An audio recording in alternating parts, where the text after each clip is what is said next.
Monsieur le Président, le rapport sur la situation des droits fondamentaux dans l'Union européenne en 2022 et 2023 qui nous est proposé par la Commission Libé nous alerte sur les menaces qui pèsent sur ces droits au regard de l'actualité récente. Aux fondamentaux de toujours, qui sont toujours à défendre, liberté de la presse, indépendance du pouvoir judiciaire, lutte contre la corruption, lutte contre les discriminations, s'ajoutent des faits observés dans une actualité récente préoccupante.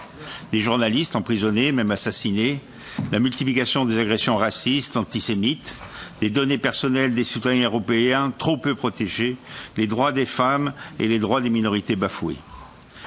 Face à ces préoccupations croissantes, il est proposé par la rapporteuse de la Commission Libé de mettre l'accent sur 3 évolutions institutionnelles.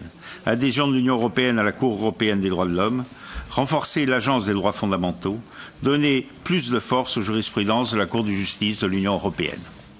Je vous propose, dans l'avis que vous adresserons à la Commission Libé, de soutenir ces orientations en insistant aussi, premièrement, sur l'effet délétère du scandale de corruption qui a frappé notre Parlement, et aussi le scandale d'espionnage via Pegasus de plusieurs de nos collègues, pour rappeler à en tirer toutes les conséquences.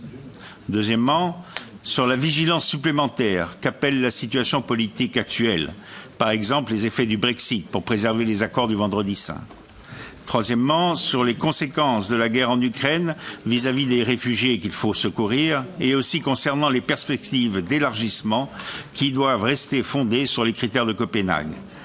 Quatrièmement, sur la liberté d'expression qui doit être la règle dans tous les États membres, quel que soit le motif des contestations soulevées par des forces d'opposition, y compris s'ils contestent des dispositions constitutionnelles. Et enfin, sur la persistance des attaques contre l'État de droit qui ne faiblissent pas dans certains États membres. Voilà les contenus de l'avis que je vous propose.